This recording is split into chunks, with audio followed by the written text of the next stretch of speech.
کہ قیامت میں منظر اس طرح کا ہوگا کہ نبی پاک ہمارے آگے آگے چلیں گے اور ہمیں اللہ کی رحمت کی خوشخبری سناتے جائیں گے، اور جب حضور یہ خوشخبریاں سنائیں گے تو حضور کے لبہائے مبارکہ سے پھول گریں گے اور ہم ان کو اٹھاتے جائیں گے۔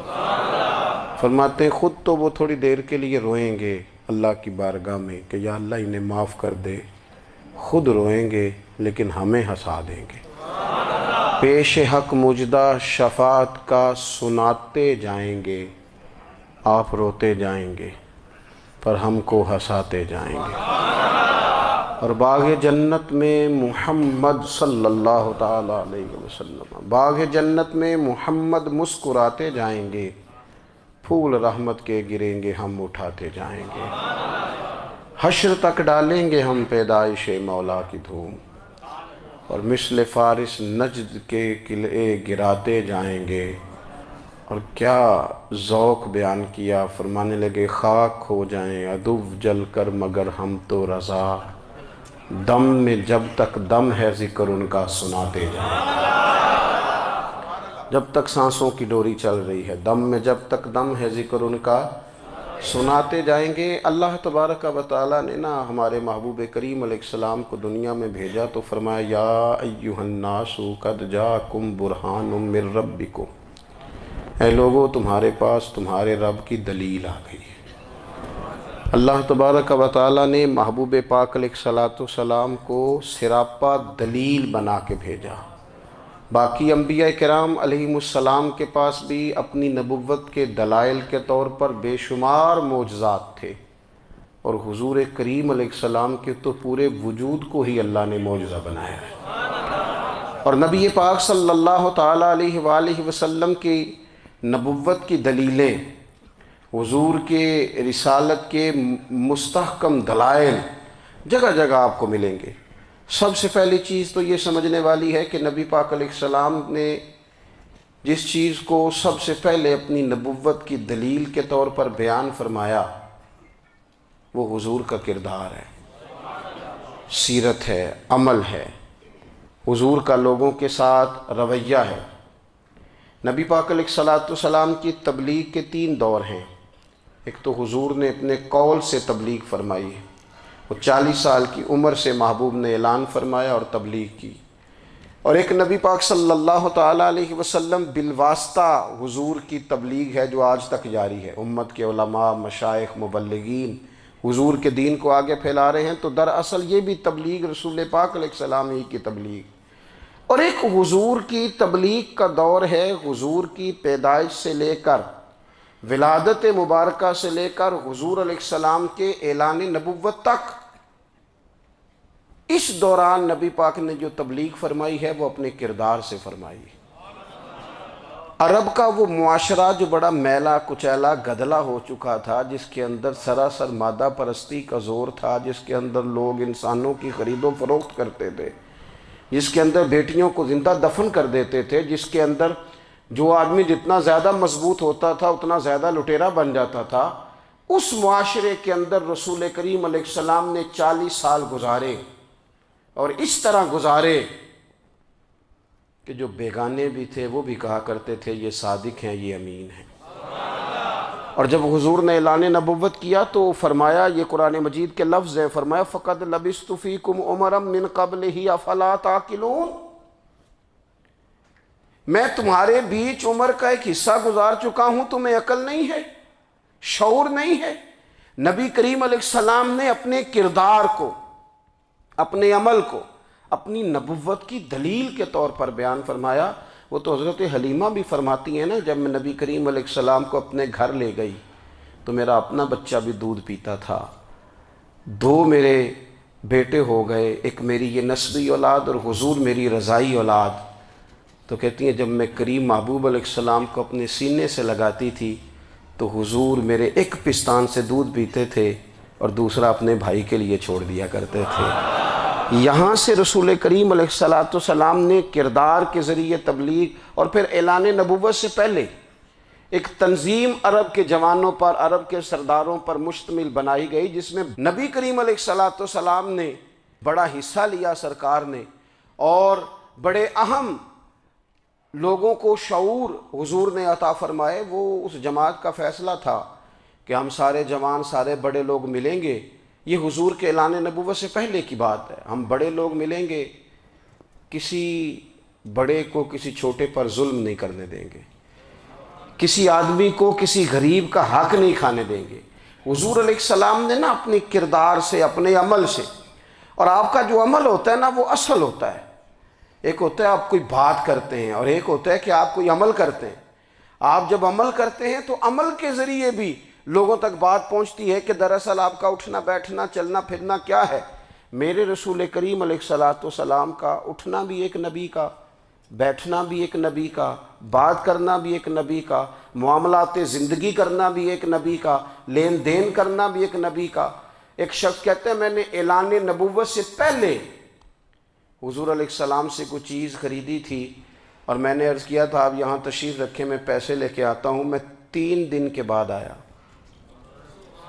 دیکھو یہ بات کرنی کتنی آسان ہے، بولنی کتنی آسان ہے، پر 3 دن یہاں میرے بھائی کو کسی شخص کو 2 گھنٹے انتظار کرنا پڑ جائے تو لوگ کہتے ہیں الانتظار اشد من القتل، یہ تو قتل سے زیادہ تکلیف والا معاملہ ہے منتظر رہنا کسی کا۔ کہتے 3 دن کے بعد میں آیا تو میرے رسول کریم وہیں تشریف فرمایا، بس اتنا فرمایا یار تم نے مجھے بڑی تکلیف میں ڈال دیا، 3 دن ہو گئے یہاں رکے ہوئے۔ تو حضور نے اپنے کردار کو، اپنے عمل کو، اپنے معاملات کو سب سے پہلے اپنی نبوت کی دلیل کے طور پر پیش کیا۔ کسی نے کیا خوب کہا تھا کہ جو تیری جان کے دشمن ہیں وہ بھی کہتے ہیں، وہ جو تیری جان کے دشمن ہیں، بظاہر تو آئے ہیں نا ہجرت کی رات جان لے لے، لیکن امانتیں حضور کے گھر میں رکھی ہوئی ہیں، امانتیں کاشانہ نور پہ پڑی ہیں۔ وہ جو تیری جان کے دشمن ہیں وہ بھی کہتے ہیں کہ امین تو ہے اور صداقت کی آبرو تو ہے، امین بھی تو ہے، صداقت کی آبرو تو ہے۔ تو پہلے کردار، پھر دوسری بات، اللہ تعالیٰ نے اپنے محبوب علیہ الصلاۃ والسلام کو اپنا مطلق نائب بنا کر، اپنا محبوب اعظم بنا کر، ویسے ہی سارے انسانوں کے بارے میں کہا وَإِذْ قَالَ رَبُّكَ لِلْمَلَائِكَةِ إِنِّي جَاعِلٌ فِي الْأَرْضِ خلیفہ، میں زمین میں اپنا نائب بنانے والا ہوں۔ لیکن حضور علیہ السلام تو محبوب ہے نا، حضور کی نیابت تو محبوبیت کے درجے پر فائز ہے۔ تو رسول پاک کو رب کریم نے اس طرح کا بنا کے بھیجا کہ حضرت عبداللہ ابن رواحہ رضی اللہ تعالیٰ عنہ بیان فرماتے ہیں کہ اگر حضور کوئی معجزہ نہ بھی دکھاتے، نبی کریم علیہ السلام سے کوئی اعجاز لوگ نہ بھی دیکھتے، تو محبوب کا تو چہرہ ہی اس طرح کا تھا، لوگوں نے دیکھتے جانا تھا اور کلمہ پڑھتے جانا تھا۔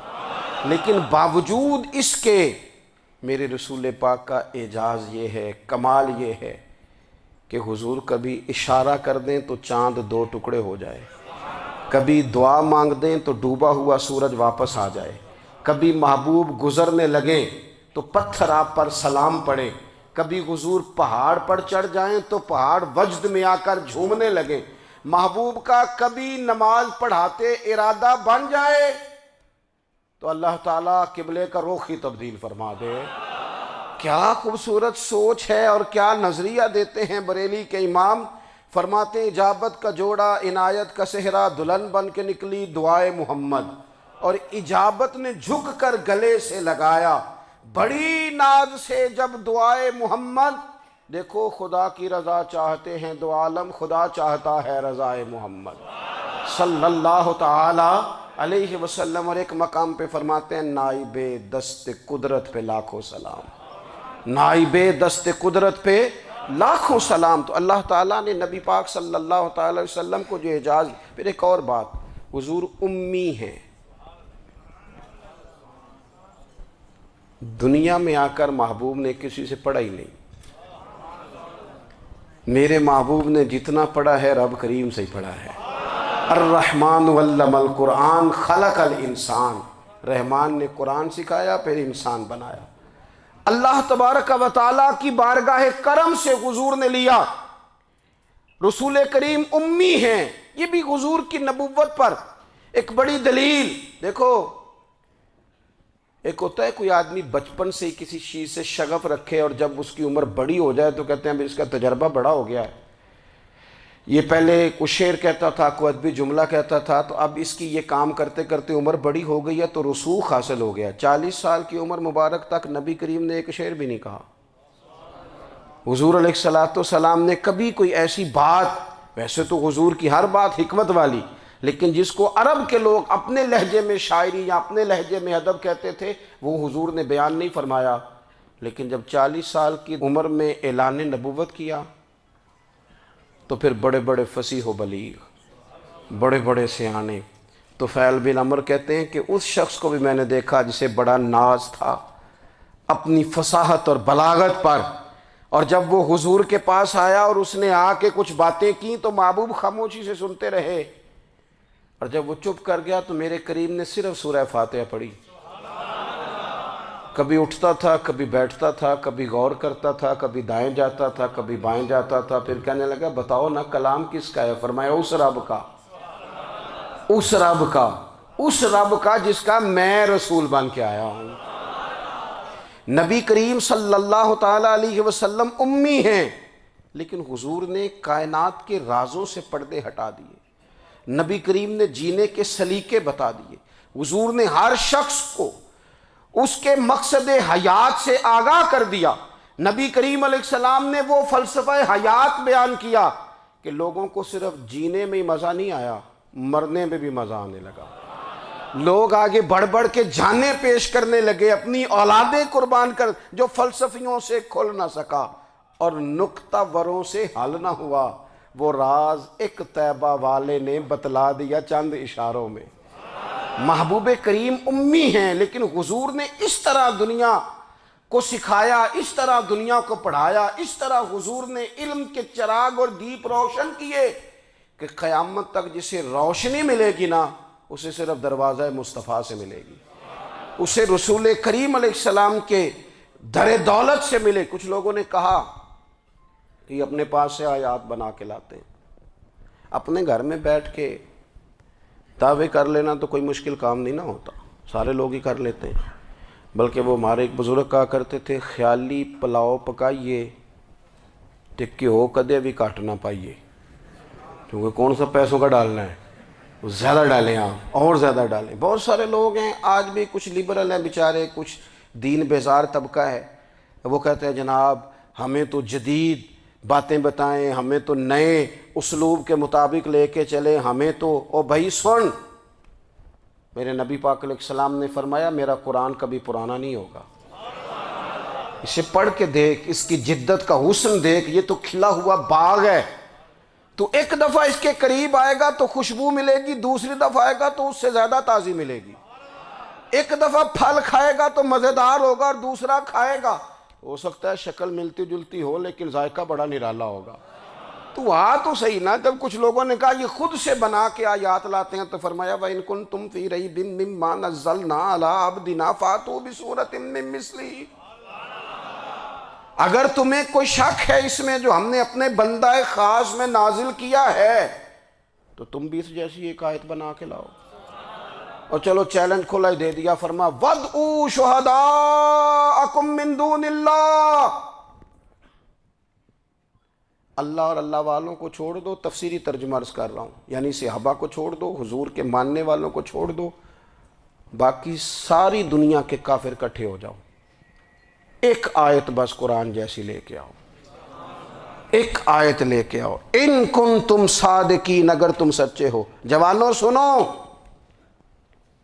کہا ایک آیت، اور یہ چیلنج آج تک قرآن مجید کا موجود ہے، آج تک وَإِن كُنتُمْ فِي رَيْبٍ مِّمَّا نَزَّلْنَا عَلَىٰ عَبْدِنَا فَأْتُوا بِسُورَةٍ مِّن مِّثْلِهِ، تم قرآن کے مقابلے کی ایک صورت لے کے آؤ اور سارے حمایتی اکٹھے کر لو اپنے، ان کنتم صادقین، اگر تم سچے ہو۔ جواب تو ادھر سے آنا تھا نا، لیکن کائنات کے رب نے جواب بھی خود دیا، فرمایا فَإِن لَّمْ تَفْعَلُوا وَلَن تَفْعَلُوا، اگر تم نہ لا سکے، اور فرمایا تم لا سکتے بھی نہیں، اگر تم نہ لا سکے اور تم لا سکتے بھی، نہ خنجر اٹھے گا نہ تلوار تم سے، یہ بازو میرے آزمائے ہوئے ہیں، وَلَن تَفْعَلُوا، تم لا بھی نہیں سکتے، فَاتَّقُوا النَّارَ الَّتِي وَقُودُهَا النَّاسُ وَالْحِجَارَةُ، پھر اس آگ سے ڈر جاؤ جس کا ایندھن آدمی اور پتھر ہے۔ اعدت للکافرین، بنائی کافروں کے لیے، بنائی مومنوں کے لیے تو رب نے جنت بنائی ہے۔ اعدت للکافرین، یہ دوزخ اللہ نے کن کے لیے بنائی ہے؟ اعدت للکافرین کہتا ہے کافر کے لیے بنایا۔ تو اللہ تبارک و تعالیٰ نے میرے رسول پاک صلی اللہ تعالیٰ علیہ وسلم کو وہ کتاب عطا فرمائی، اور پھر حضور کی فصاحت و بلاغت، معرفت۔ دیکھو ایک ہوتا ہے گھنٹوں باتیں کرنا، ایک ہوتا ہے کئی کئی والیم پر مشتمل، کئی کئی جلدوں پر مشتمل کتب کا لکھنا، اور ایک ہوتا ہے کسی بندے کا ایک بات کرنا اور سامنے والے کی طبیعت کو اتنا جگا دینا کہ اگلی بات فوراً ہی اس کی سمجھ میں آ جائے۔ اور حضور نہ کسی کی انا کو نہیں جگاتے تھے۔ ہم بعض اوقات کسی سے خطاب کرتے ہیں، بات کرتے ہیں تو سامنے والے کی انا کو جگا دیتے ہیں، ٹھیس پہنچاتے ہیں، وہ کہتا ہے چل پھر تگڑا ہو جا میں بھی آیا۔ حضور انا نہیں جگاتے تھے، میرے نبی پاک ضمیر جگاتے تھے تاکہ وہ شخص فیض حاصل کر سکے، اسے کچھ ملے۔ نبی کریم کا جو انداز تکلم ہے وہ اس طرح کا ہوتا تھا کہ انسان خود بخود کھل اٹھتا تھا کہ مطلب یہ بات ہونے کیا لگی ہے، مطلب حضور کیا فرمانے لگے۔ نبی کریم صلی اللہ تعالیٰ علیہ وسلم، ایک دن محبوب کریم نے صحابہ کے بیچ حضور کی فصاحت و بلاغت دیکھے، فرمایا محبوب نے کتنا نادان ہے وہ شخص جو اپنے ماں باپ کو گالی دے۔ کھلی ہو گئی لوگوں کی آنکھیں، کان کھڑے ہو گئے کہ یا رسول اللہ کون ایسا بدبخت ہے جو ماں باپ کو گالی دے گا۔ اب جب سوالات ذہنی سطح پر پوری طور پر ابھر گئے نا، تو اب رسول کریم نے بات سمجھائی۔ یہ ہے فصاحت و بلاغت، تیرے آگے ہیں یوں دبے لچے فصحاء عرب کے بڑے بڑے، کوئی جان منہ میں زبان نہیں بلکہ جسم میں جان نہیں۔ یا رسول اللہ کون ایسا نالائق ہے جو ماں باپ کو گالی دے؟ اب جب ذہنی سطح یہاں تک ابھر آئی تو اب حضور نے سمجھایا، فرمایا جب تم کسی کے ماں باپ کو گالی دو گے نا تو وہ بھی تو جواب میں تمہارے ماں باپ کو دے گا نا، تو فی نفس ہی یہ تم نے خود ظلم کیا ہے اپنے ماں باپ پر۔ کیوں تم نے ایسا لہجہ اختیار کیا کہ جس سے سامنے والے کی انا جاگ جائے اور وہ تمہارے مقابلے میں آ کر کے کھڑا ہو جائے؟ کیوں تم نے اس طرح کے انداز اختیار کیے کہ جس سے سامنے والا بھی سارے پنجے کھڑے کر کے باہر نکل آئے اور کہے آ جاؤ پھر میں بھی میدان میں حاضر ہوں؟ رسول کریم کی فصاحت، بلاغت دیکھیں نا، حضور دو چار جملوں میں ساری بات سمجھا جاتے ہیں۔ ایک حدیث پاک اگر ہماری سمجھ میں آ جائے، ایک روایت نبی پاک صلی اللہ تعالیٰ علیہ وسلم نے فرمایا خوبصورت مسلمان وہ ہے جو بے مقصد باتوں کو چھوڑ دے۔ لو اس سے پوری زندگی سجائی جا سکتی ہے، ایک جملے سے پوری زندگی سواری جا سکتی ہے، کوئی لمبی چوڑی باتوں میں جانے کی ضرورت نہیں۔ کہا خوبصورت مسلمان یہ ہے جو بے مقصد باتوں کو چھوڑ دے، لا یعنی باتوں کو، کیا کہتے ہیں ہمارے دیہات کے لوگ، جڑے پنڈ جانا نہیں اودا راہ پوچھنے دی، لیکن آج کل لوگ باز آندے یعنی جس بات کا بالکل تعلق نہیں نا وہ بات بھی کرتے جاتے ہیں، جس کا شعبہ ہی نہیں وہ بھی چھلانگ لگا لگا کے اس میں آ جاتا ہے۔ ہم اپنا وقت ضائع کرتے ہیں، اپنی صلاحیتیں ضائع کرتے ہیں، اپنا نقصان کرتے ہیں۔ ہم اپنا کام صحیح کر کے نہیں کرتے اور دوسری ساری دنیا کو ٹھیک کرنا چاہتے ہیں۔ او بھائی آپ جس جگہ جس شعبے سے تعلق رکھتے ہیں آپ اپنے معاملات میں مضبوطی پیدا کریں۔ حضور نے اپنی فصاحت کے ساتھ، بلاغت کے ساتھ لوگوں کو قائل کیا، اور قرآن مجید کی تاثیر کا یہ اثر میرے کریم رسول نے دکھایا کہ رات کو جب حضور بیٹھ کے قرآن پاک پڑھتے تھے نا، جب یاسین والے نبی خود یاسین کی تلاوت کریں، جب طٰہٰ والے محبوب خود طٰہٰ کی تلاوت کریں، غور کرو نا جب مدثر والے محبوب خود ان جملوں کو ادا کریں، یعنی جن کے بارے میں آیت آئی ہے جب وہی یہ آیت پڑھیں کہ اِنَّا أَعْطَيْنَاكَ الْكَوْثَرَ، یعنی جن کا ذکر ہو رہا ہے جب وہ یہ بات کریں کہ یا ایھا النبی انا ارسلناک شاہدا ومبشرا ونذیرا لتؤمنوا باللہ ورسولہ وتعزروہ وتوقروہ وتسبحوہ بکرۃ واصیلا، جن کے بارے میں آیت آئی ہے جب وہ یہ کہہ رہے ہوں کہ ورفعنا لک ذکرک، جب وہ کہہ رہے ہوں والضحیٰ واللیل اذا سجا، ذرا اس کیفیت کو دیکھیں جب محبوب خود پڑھ رہے ہوں، اور جو حضور پر آئی ہیں اس کا ذائقہ، اس کا لطف، اس کا انداز بھلا کیا ہوگا۔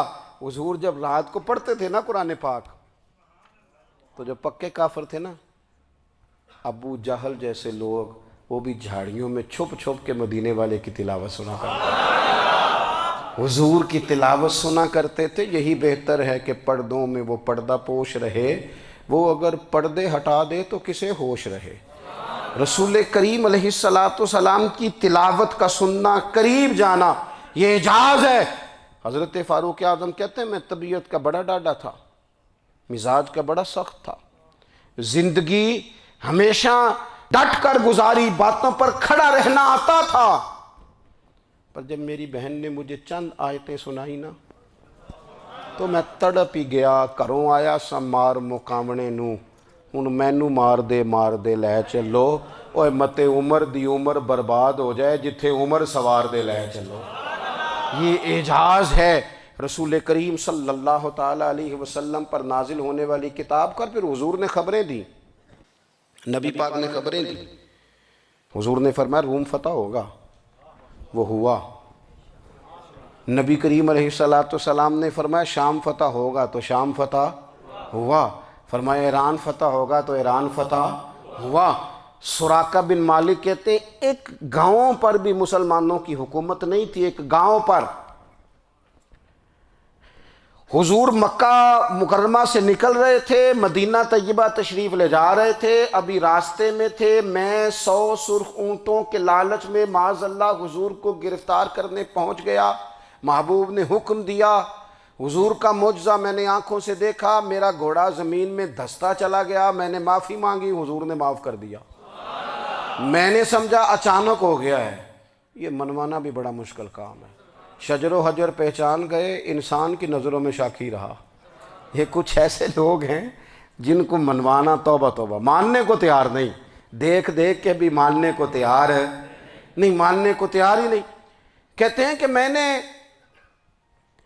پھر چاہا آگے بڑھنا، تو پھر زمین کے اندر میرے گھوڑے کے پیر دھنسنے لگے، پھر معافی مانگی۔ کریم تیرے معاف کرنے کی ادا پہ بھی قربان جائیں۔ یہ نہیں فرمایا کہ تو بار بار یوں ہی کرتا ہے، فرمایا معافی مانگتا ہے، جا میں نے معاف کیا۔ کہتے ہیں 3 دفعہ میں آگے بڑھا، 3 دفعہ حضور نے معاف کیا تو مسکرا کے فرمانے لگے تو یہاں مجھے گرفتار کرنے آیا ہے، وہ کیسر روم کا علاقہ فتح ہوگا۔ وہ کنگن جو پہنتا ہے نا ہاتھوں میں، بادشاہ کے کنگن معروف ہیں، وہ تیرے ہاتھوں میں آئیں گے۔ اللہ کرے آپ سمجھیں، یہ جو لوگ ڈری ڈری سہمی اور ہمارے بچے مایوسی کی معاذ اللہ باتیں کرتے ہیں، وہ دیکھیں حضور کس طرح کی گفتگو فرماتے ہیں۔ ابھی ایک گاؤں پر بھی اسلام کی حکومت نہیں، لیکن حضور کا خبر دینے کا انداز۔ کریم فرمانے لگے وہ کیسر روم کے جو کنگن ہوں گے وہ تیرے ہاتھوں میں آئیں گے۔ جناب سراقہ بن مالک فرماتے ہیں کہ میں مسلمان ہو گیا، حضور کا وصال ہو گیا، کنگن نہیں آئے۔ حضرت ابوبکر صدیق کا وصال ظاہری ہو گیا، کنگن نہیں آئے۔ جناب عمر کا دور آ گیا، سراقہ بوڑھے ہو گئے۔ کوئی بندہ پوچھتا نا کہ اب تو عمر ڈھل گئی ہے، زندگی کا پتہ نہیں، کہنے لگے نہیں میں نہیں جاتا، جب تک کنگن نہیں آتے اسرائیل کوئی نہیں آئیں گے، کیونکہ ساڈے نبی دی زبان ساڈے واسطے قرآن۔ جو دن کو کہہ دیا دن ہے تو دن نکل آیا، جو شب کو کہہ دیا شب ہے تو رات ہو کے رہی، اور خدا نے ان کی زبان کو وہ اختیار دیا، جو نکلی منہ سے ان کے وہ بات ہو کے رہی۔ اور فاضل بریلوی کا تو انداز ہی پھر انوکھا ہے نا، وہ تو کہتے ہیں وہ زبان جس کو سب کن کی کنجی کہے، جس کو سب کن کی کنجی کہیں، اس کی نافذ حکومت پہ لاکھوں سلام۔ کہنے لگے نہیں آتے حضرت اسرائیل، فکر نہ کرو، بوڑھے ہو گئے تھے، نکلنا گھر سے بند کر دیا تھا، حضرت عمر کا دور تھا، کنگن آ گئے۔ حضرت فاروق اعظم نے ان کے پوتوں سے، نواسوں سے، بچوں سے کہا جاؤ بلا کے لاؤ، کہا دادا جان بوڑھے ہیں، فرمایا تم کان میں کہہ دینا کنگن آ گئے، پھر تم دیکھنا تو صحیح۔ پھر حضرت سراقہ آئے، حضور نے جو خبریں دیں، نبی پاک علیہ السلام نے جو گزشتہ قوموں کے احوال بیان کیے، اور پھر میرے نبی پاک علیہ السلام نا دنیا میں عزتیں دینے آئے، عزتیں۔ یہ مزاج ہمیں کم کرنا چاہیے، یہ جو ہم ساری زندگی اس کام میں لگا دیتے نا، کسی کو نیچا کیسے دکھانا ہے، یہ انداز حضور نے نہیں ہمیں دیا۔ اب دیکھو حضور تشریف لائے تو ہمیں پتہ چلا کہ حضرت یوسف جیسا سونا کوئی نہیں، حضور تشریف لائے تو ہمیں پتہ چلا کہ حضرت داؤد جیسی خوبصورت آواز کسی کی نہیں، حضور تشریف لائے تو ہمیں پتہ چلا کہ جناب عیسیٰ علیہ السلام کا فقر اختیاری کس طرح کا تھا، محبوب تشریف لائے تو ہمیں پتہ چلا کہ حضرت موسیٰ کا جلال کس طرح کا تھا۔ یہ تو حضور آئے تو نبی پاک علیہ السلام نے اس کی بھی عظمت بیان کی، اس کی بھی شان بیان کی، حضور نے بتایا کہ ابو بکر صدیق کی شان کیا ہے، فاروق اعظم کا مرتبہ کیا ہے، عثمان غنی کی حیا کیا ہے، مولا علی کی شجاعت کیا ہے، اہل بیت نبوت کی عظمت کیا ہے۔ حضور آئے عزتیں دینے، ماں کو عزت دی مدینے والے رسول نے، کہا جس کا باپ راضی ہو گیا اس کا رب راضی ہو گیا، فرمایا جو 2 بیٹیاں 3 بیٹیاں 4 بیٹی بہنیں یا 1 بیٹی یا بہن بیاہ کے آ گیا نا، اس طرح میری 2 انگلیاں جڑی ہوئی ہیں، میرے ساتھ جڑ کے جنت میں جائے گا۔ رسول کریم صلی اللہ تعالی وسلم نے عزت دی، حضور عزتیں دینے، کوئی اعزاز نہیں، ان پڑھ بندہ ہے، سادہ ہے، غریب ہے، مزدوری کرتا ہے، ہاتھوں پہ چھالے، یا رسول اللہ اس کا بھی کوئی اعزاز ہے؟ قربان جائیں، میرے کریم نے عزت دی، فرمایا محنت کر کے روزی کمانے والا تو اللہ کا دوست ہے، یہ اینٹیں اٹھانے والا، یہ مشقتیں کرنے والا، یہ صبح دیہڑی پہ جانے والا، یہ بیچارہ جو اچار سے روٹی کھاتا ہے، تو نے ہر شخص کی قسمت میں یہ عزت لکھی اور آخری خطبے کی صورت میں وصیت لکھی۔ رسول کریم نے ہر بندے کو اعزاز دیا، عظمتیں دی، حضور عزتیں دینے آئے، نبی پاک علیہ السلام نے اعزازات دیے، حضور نے نوازا، یہ ساری چیزیں میرے رسول پاک کی تشریف۔ اور پھر یہ جو حضور کے صحابہ اور اہل بیت ہیں نا، یہ بھی میرے نبی پاک کی نبوت کی دلیل ہے۔ اتنی جلدی انقلاب آیا نہیں کرتے، وہ کل تک جو رہزن تھے حضور نے راہبر بنا دیے، وہ لوگ جو کل تک ایک دوسرے کے گلے کاٹ کے کھاتے تھے، ایک دوسرے کو مارتے تھے، تکلیف پہنچاتے تھے، برادری ازم پہ لڑتے تھے، حضور نے بھائی بھائی بنا دیے، ایک پلیٹ میں کھانا کھانے لگے، سیدنا بلال حبشی، صہیب رومی، سلمان فارسی، حضور نے یوں کر کے ملا دیا۔ نبی کریم علیہ السلام نے تقسیمیں ختم کر دی دنیا میں، حضور کے صحابہ نے اپنا کردار اس طرح کا دکھایا، اتنا بلند کیا، اور صحابہ کرام علیہم رضوان اس کو دیکھ کر اتنی بلندیوں پہ گئے کہ گواہیاں اللہ کا قرآن دیتا ہے، فرمایا محمد الرسول اللہ والذین معہ اشداء علی الکفار رحماء بینہم تراہم رکعا سجدا یبتغون فضلا من اللہ ورضوانا۔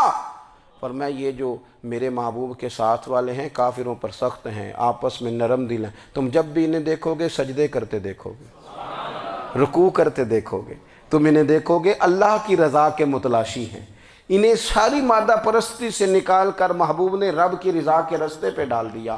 میرے نبی کریم سید عالم صلی اللہ تعالیٰ علیہ وسلم کی نبوت کے دلائل کے طور پر یہ ساری چیزیں آئیں۔ بس میں بات سمیٹنے لگا ہوں، حضور کا جو اخلاق ہے نا، وہ بھی نبی کریم علیہ السلام کی نبوت کی بہت بڑی دلیل ہے۔